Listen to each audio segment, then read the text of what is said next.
Hello, I hope you're doing well today. Um, had a few computer issues this weekend, so haven't posted my videos, but if you're seeing this, you're seeing it when you need to. I actually just got in a bit ago and I was thinking about walking, moving, dancing, any of it gives me ideas. And what the walk caused me to consider where it comes to discomfort is how nature is always teaching us about our nature, about how to move through things. So today is quite cold for Vancouver. Um, but the funny thing is, we haven't had, it's almost the end of January, and we haven't had any winter, anything really cold up until now, which means a lot of the plants, the trees, the flowers, all these things were starting to grow because they never became dormant. They never took a break. They never rested. They've started flipping into spring. And now we have frost. And as I was coming home, I was noticing the stress that many things are under. And here's what it made me think of. Nature understands how it's meant to work. And when things don't always happen in the exact sequence that nature needs it to happen, it can get confused. And instead of being under the stress of winter that keeps it dormant, that thing that causes everything to slow down, it can sometimes jump the gun and rush into something much more quickly. And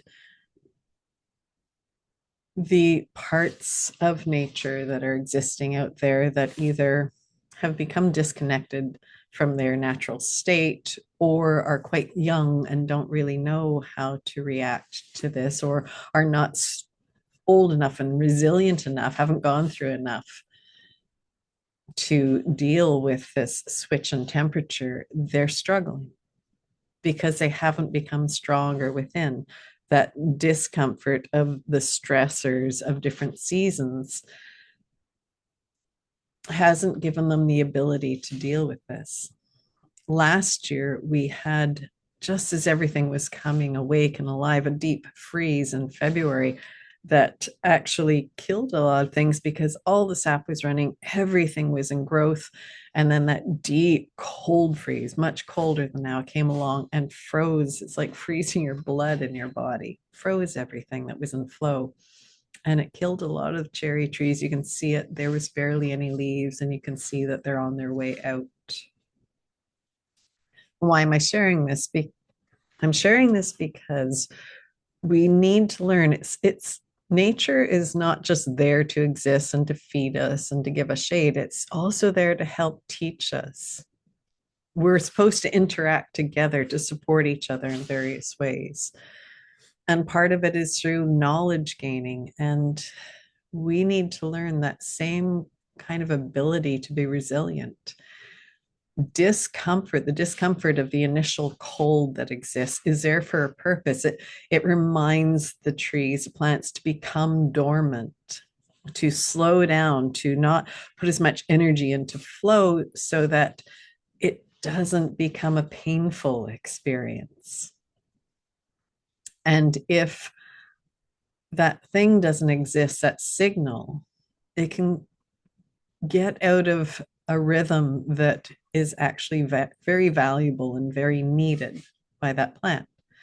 So imagine us, if we're never suffering the discomfort of certain things, what happens? We get out of a natural state of being. There's a book that somebody lent me called The Pleasure Trap, and it talks very much about this. And I'll probably talk about it more as I go along through this year of discomfort. But it's that same thing. We become so comfortable that we misunderstand pleasure. The pleasure for a tree is that time in the spring when it starts to warm up and the sun starts to, glow down, heat it up. And it goes, okay, time to grow, or the flowers out of the earth. But if it gets too comfortable with the sun, with the warmth, like, I'll just grow again right now. and it's out of sync, and then it becomes a painful experience because now it's not able to deal with this cold because things are already in growth and they might die off. Maybe they won't. We'll see how long the cold snap goes. But some things will survive this and some things won't. Same as us wonderful humans. If we do not draw on resilience, if we do not create the resilience, if we don't let discomfort exist, we're not ready for the bigger stuff. That was me having a cold a couple of weeks ago. Having a cold stresses the immune system so that it builds strength like a muscle, so that when bigger things come along, it's strong and can deal with it. If I never caught a cold, never had anything go on, at some point when something bigger comes along, my body isn't set up to deal with it. When I have a cold now, it doesn't stay around for long, but it exists and it puts me through a bit of discomfort. And on the other side of it, everything in me is stronger because it's been pushed a little. It's been stressed to get it strong.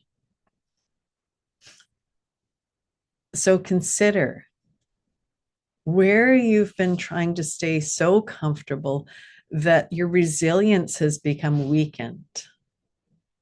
And you are not going to be able to deal with the bigger things. Is it within your work life, your personal life? Is it in your physical body? Is it in your emotional body, your mental body? Where is it? And what can you do to become a bit uncomfortable? Are you used to just eating all day long and you've mistaken that as a pleasure, as your right? Or can you pause, pull back a bit?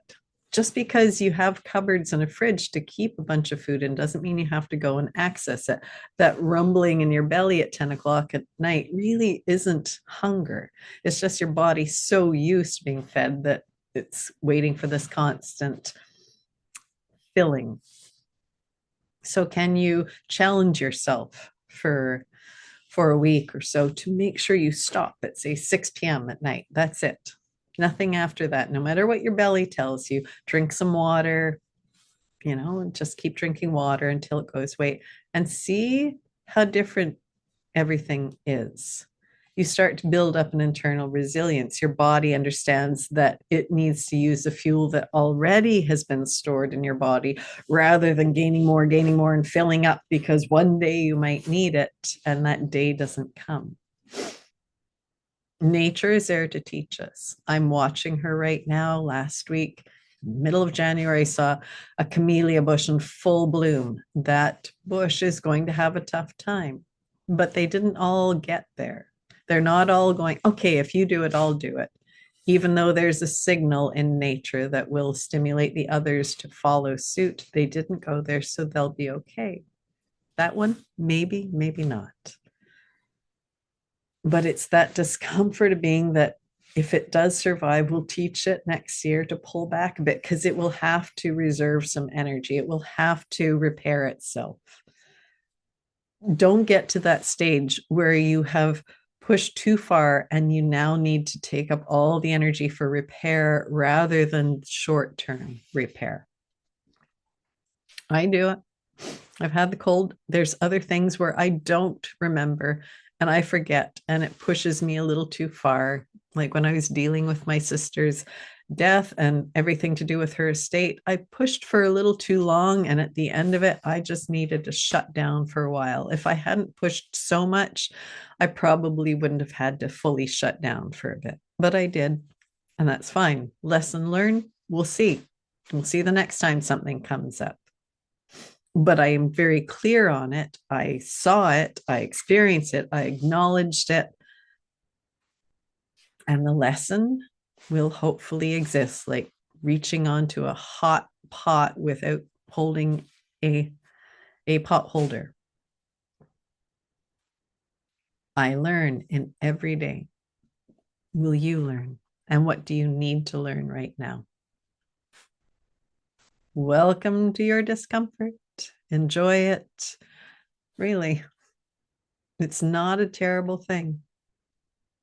And we'll talk later. Bye.